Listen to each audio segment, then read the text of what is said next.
இது என்னோட ID card.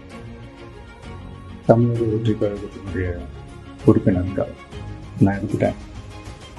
பிறப்புக்கும் எல்லா உயிருக்கும் அப்படின்ற ஒரு அடிப்படை சமத்துவ கொள்கையை ஃபாலோ பண்ணி வரப்போகிற சட்டமன்ற தேர்தலை நோக்கி என்னோட பயணத்தில் இணைஞ்சி மக்கள் பணி செய்ய நாங்கள் ஏற்கனவே வெளியிட்ட எங்கள் கட்சியினுடைய உறுதிமொழியை படிங்க.